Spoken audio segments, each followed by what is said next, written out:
К другим темам в Якутске проводится месячник по охране труда. Специальная комиссия проверяет соответствие всем нормам строящиеся объекты города и контролирует условия труда работников.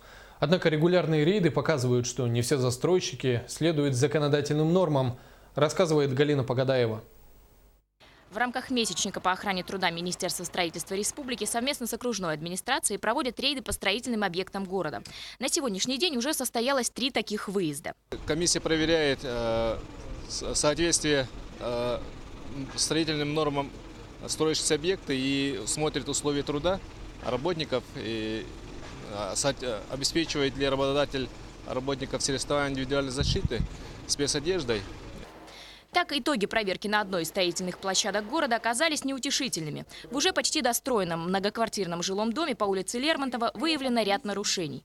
Одним из главных нарушений, выявленных комиссией, стал невывоз мусора. Как мы видим, в шахте лифта его достаточно много. И это нарушение застройщику предстоит устранить в ближайшие сроки. Как показала проверка, несколько работников на объекте не соблюдают меры безопасности. В частности, не носят каски. Также на стройплощадке находились не все необходимые документы. Застройщика обязали предоставить их в электронном виде до 16 апреля. На объекте мы были в прошлом году. В прошлом году тут, если громко не говорить, было очень много нарушений. Очень много. Мы вызывали специалистов по охране труда на итоговое совещание. Нарушения, те, которые были отмечены в прошлом году, в принципе, все устранены. Сейчас руководству предприятия предстоит устранить все нарушения и отчитаться перед Минстроем республики в конце апреля. Максимальный срок даем на предписание 5 дней и будет устраняться. То есть заказчик и генподрядчик будут устранять те замечания, которые выдали.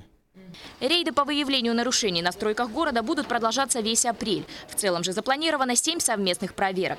Галина Погадаева, Василий Слепцов, НВК «Саха», Якутск.